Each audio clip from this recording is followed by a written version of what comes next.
Welcome to another episode of The Choice, where we explore what made agents make the choice to join the business, the choice to go all in, and the choice to be where they are at.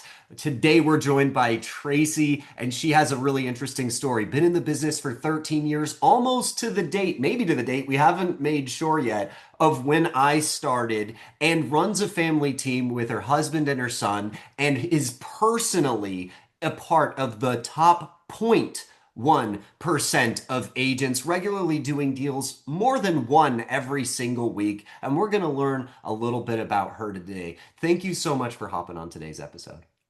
Thank you so much, Garth. I'm excited to be here. Well, I'm going to start off with the first and most basic question anybody's ever asked you, ever, but I make sure that it's always the first question. What made you make the choice to become a real estate agent? Well, I actually was working for a broker, and our kids went to school together in Germantown, Okay. and she asked me to be her assistant. So I hopped on to doing that, and then she said, "Well, hey, I think you should get your license. I think you'd be great at it." So I said, okay. I wasn't real sure because that was kind of part time for me. I was still raising kids and, wasn't really sure. But anyway, I decided to take the leap, and here I am. Wow. Okay. So it was just kind of you fell into it, and apparently you were Yeah. really, really good at it. That's a fun story. From there, you decided to get into the business. How did you get your very first client? So my very first client came to me, and it was a $20,000 home near the airport in Memphis, cash.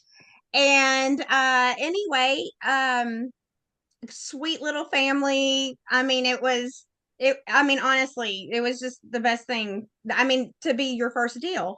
So anyway, we took them over to see that. They loved the house. They were cash. And I met him through another listing of mine. He ended up not buying that listing, but I showed him something else that he was interested in, and we got him that house, and he still calls me to this day. He's actually bought several homes from me cash, so for his family.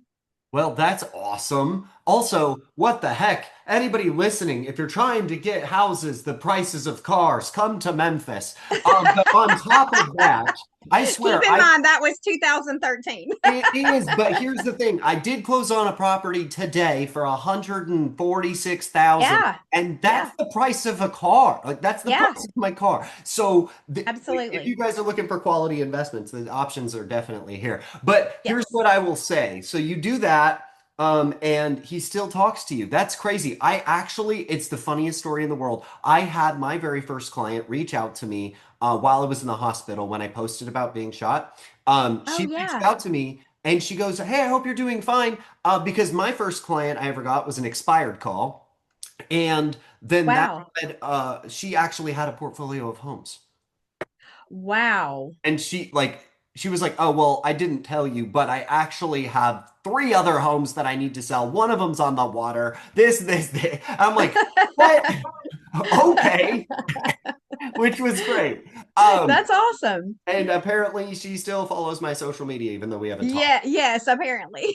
in years, but apparently people follow you. So you do Yes. your first deal, that goes great. How did you start to build what, I mean, inarguably is a bit of a real estate sales empire? Like, how did you build that? Well, I'm going to be completely transparent because after year two, I actually almost quit. And I'm just being raw here because I could really not figure out how to get going. And I was trying, everything I knew, but it just wasn't working. And so, well, everything that I thought I knew.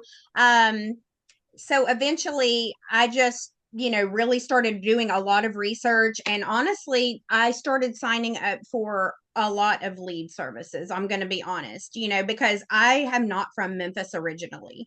So I didn't have a huge sphere of influence, but I started signing up for a lot of lead services and they started to call me Oh yeah. and sending me leads. And there is where I actually built my business. So in 16, it really started to take off for me. That's when I can say in 2016, just like, wow. So, and then I realized, okay, I'm good at this. I can do this. And because I was actually getting to work with people and then they were starting to refer me and whatnot. So, that's how I kind of started to grow. When you first started and while you were trying to get to that point where of growth, I guess what made you make the choice to go full time, or did you automatically go full time right when you started?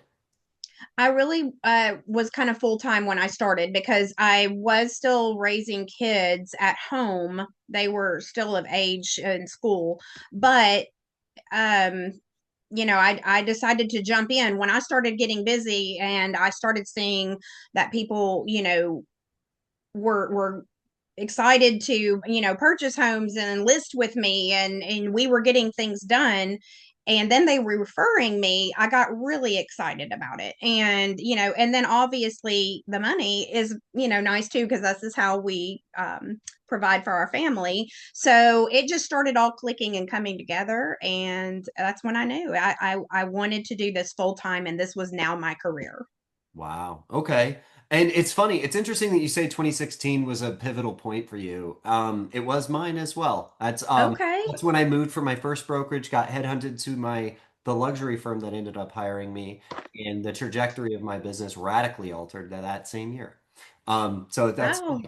funny. But alongside that, you then built a team, right? So Yes. you have a family team. How did you come about to wrangle your husband and your son into the business with you? Or were they just enamored by how much business you were doing and they're like, let me get a piece of this pie? Like, what happened? So, to be honest, my husband was always with me, driving me around, because, women in real estate sometimes can be a little bit, it can be scary sometimes meeting people at homes, vacant homes, just any home. And, just it could be a little bit scary as a female when you're alone. So my husband, just being the protective kind, didn't want me, going to these houses by myself. So he just started riding with me all the time. Okay. And he had a sales position prior to real estate. So he's always been in sales.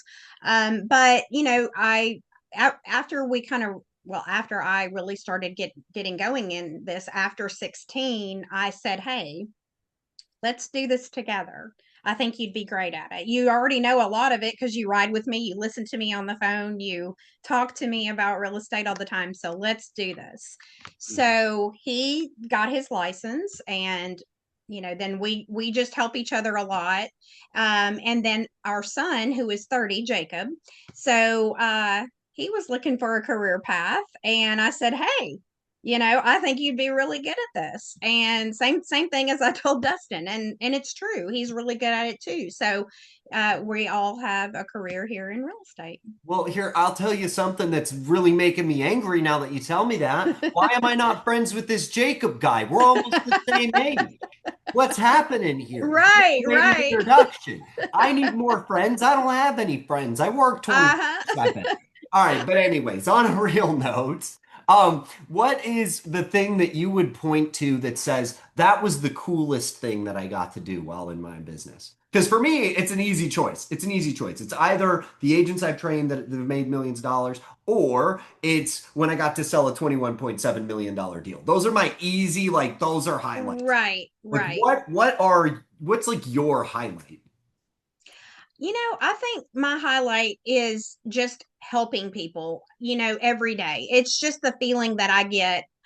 That is just the cool part of my job because it really feels so good when a first time home buyer purchases their home, and we can actually guide them through the entire process. And that feels so good to us because they're really coming in and not knowing this. And they'll even apologize to me sometimes, like, I'm sorry for all the questions. I'm like, no, I get excited to help you. And the knowledge that I bring, is it really does something to me to be able to help you and guide you with what I know. So I don't expect anybody to know any of this because I do this every day for a living. People might buy a few houses in their lifetime, so I don't expect them to know this, but it's such a great feeling and so rewarding to me. So I just say, like, almost every day there's been a lot of really great highs in my career too. We sold a $1.5 million home in 3 days, highest in a neighborhood ever back in 2023. So that was very, pivotal for us as well. And we started getting some higher end luxury listings after that. But, for the most part, just every single day, just helping people for us is the cool part of our job. Well, that's good. I mean, honestly, that is the cool part. And as much as I wish I had that mentality, I do not. That's why we're all different. I I don't get that warm, fuzzy feeling helping buyers. I just don't do it. Yeah. I don't know what Yeah. it is. I Yeah. don't. It's just we're all different. I That's right. here's the thing. One thing that you mentioned, and we already went through the highs, so that's fun. But let's go through some of the sad and some of the low because there's a lot of that in this business. You mentioned you almost quit. Here's the thing. I think I've almost quit this business. I don't know, 100 times, 100 maybe. Right. And Right. you feel like, one day you just get just gutted from something or I want to say a few months ago I actually had I call them a real estate day, right? I'm gonna call it a real estate day. That's what I'm gonna call it today. And it's where you get turned down for something that they said that they were going to hire you for. Three deals fall apart. Yeah. A guy that was all like said they had financing, didn't have financing. A closing falls apart while it's supposed to happen. You get another person yelling at you because something's sitting on the market. So like seven bad things happen all in the same day, Right. and you Yeah. feel like the world's collapsing against you. Like that's what I call a real estate day. Right. And those are when I just want the whole day to reset. Yeah. Yeah. You don't get to do that. Absolutely. What what is your what's your lows? You know, I think that real estate is like a roller coaster. It really is. You have some highs, like, selling that, $1 million home. And then the next day you have somebody yelling at you, or you're not meshing, and that's okay because not everybody's going to get along. It's okay. Yeah. Um, but, I've had a few lows as far as, you know, we wear a lot of different hats, as you know, in this business. I recently have just had a seller pass away. I actually helped her sell a home, and she just passed, and that was terrible. And then I've had another client who her husband passed away and found out some really tragic things after he passed, and about some secrets in their relationship, that she didn't know until after he passed. So, I've cried with people sitting at their table. This is such an emotional job, and those are they're I think, it can become a low, but then it's also a high when you help them move on to the next chapter of their lives. But the seller that just passed away, that was really a low for me. I cried and was very, very sad. It was very tragic and unexpected. And but there's just, I think real estate is, like I said, it's like a roller coaster. You will literally, in a day, like you said, in a day, we literally can be, when we wake up, at the top, feeling great. And then we get a couple phone calls and a deal falls apart and somebody's mad. It's just a roller coaster. So, It sure can be. I had it's crazy that you say that because I had a client like right when I was starting to do deals here, and all of a sudden the client's in and out of mental institutions while we're oh listed. gosh. We're on the market. Yeah. And then we get offers and we can't sign them because he doesn't have the legal capacity to. Gosh, So yeah. then I'm dealing with the daughter who doesn't have a power of attorney. Right. who's now trying to get a power of attorney and doesn't understand how any of it works. Then finally figure that out. She can sign, everything's hunky dory. Title's going through. We find out, oh, um, we're going through the process, etc. He ends up passing away while we're pending. Wow. At that point, and of course, at that point, I was in and out of the hospital with him, getting things signed like on paper and doing. Right. And so he passes away, and we find out with title that, now he's gone. So they're figuring out ownership interest. The daughter thinks she owns the house now. Yeah. She doesn't, Yeah. because in actuality, the home had never been sold. And that guy's parents owned the property and both died. Uh, It just was left to him, but it was left to him and his brother. wow. And the brother died, so they thought Oh my it was his. gosh. But it isn't just his, because when the brother died, the brother had sons. Wow. So the brothers whose past sons Right. have ownership interest, because Yeah. none of it was ever properly dealt with. Yeah. So then I'm on the phone with the daughter of the guy who just passed. And I'm letting her know that unfortunately you don't outright own this house. And there's actually an estrangement between that relationship, a specific estrangement. They all hate, it's negative. Oh no.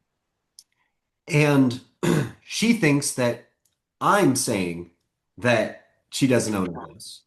And it gets Ah. so nasty, even though Yeah. I taught your dad how to use a phone. I Right. was I went to the mental institutions with you to talk to him, to like sign papers. And then she calls me mad. She hires a representative because she thinks I'm trying to screw her. Yeah. And I got to the point where I said, look, I'm just going to give you some advice here. Sell it or don't. But if you don't, technically they have ownership interest in here. We don't, Right. they could come in and ask for back rent because they weren't getting anything from him living in their house forever. Right.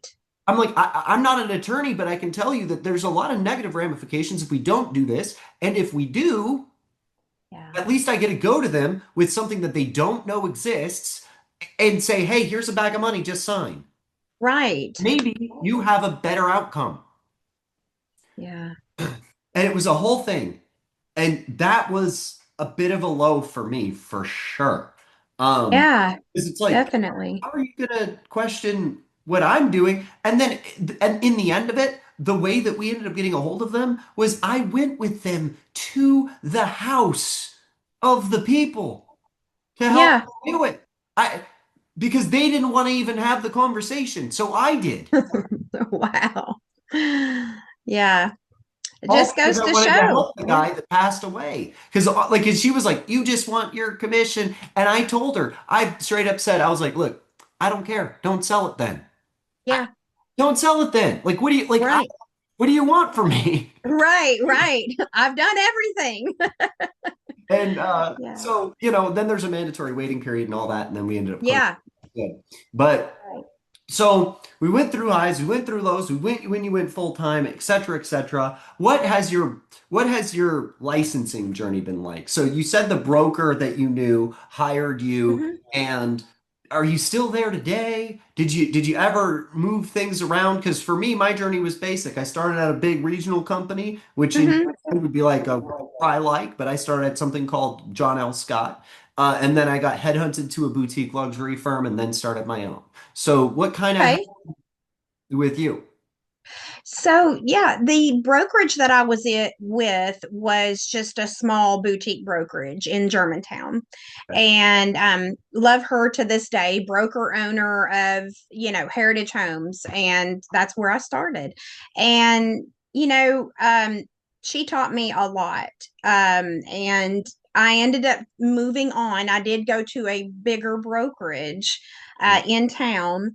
And I only stayed there for about a couple years until I really realized that the bigger brokerages weren't really for me. So I went to another small boutique brokerage where I've been now for 5 years. So which is Emmett Baird Realty, and Stephen Anderson being my broker, who I adore. I mean, he's fabulous. So yeah, I had been at a brokerage that had over, not the largest, but about 200 agents at the time, and just didn't really wasn't really for us at that time. So So I guess when you were making those decisions on where you wanted to partner with, and to me, every time I make a brokerage decision, and anybody watching this, you're probably having to make some sort of a decision at some point, whether you're getting your license now, whether you're upset with where you're at, you're trying to maybe figure it out. And anytime I'm making that decision, I'm looking at, is this a good business partnership for me? right. Me to where I want, not to where I am. And I'm guessing, and correct me if I'm wrong, the first move from the first place you went to the big one was in hopes that they could help your business grow. Yes, and there was a lot of, yes, that, and there was a lot of, well, we're going to give you a website, and we're going to, a lot of fluff, a Sure. lot of fluff, for things that I found out that I wasn't really using.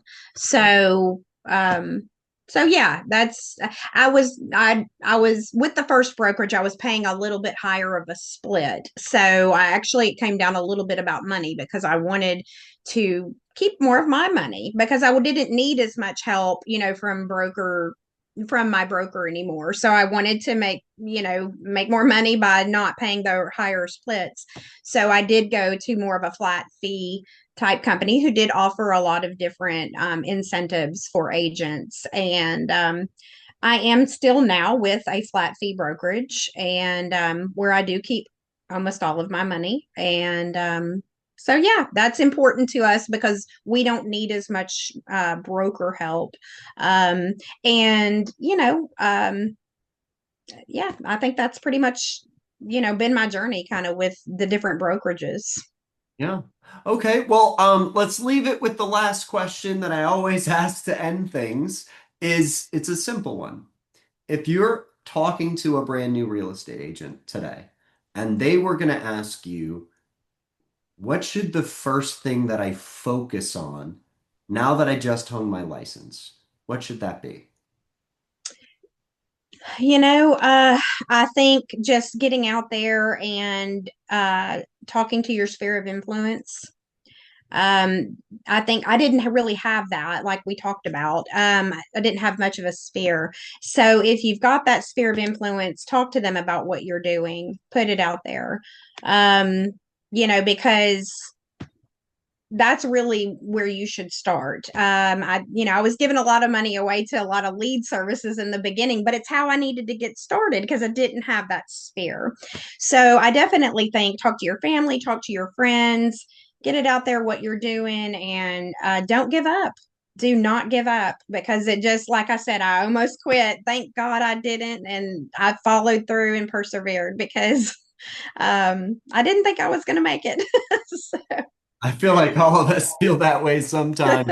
yeah. Um, but hey, look, if you're an agent, if you're new, you're experienced, you're just interested in having a conversation with me, click the link in the description below. We can have a conversation of where you're at, where you want to go, and see if we're a good partnership to work together. I really appreciate you coming on today's episode, Tracy. Thank you so much, and I look forward to talking to you again soon.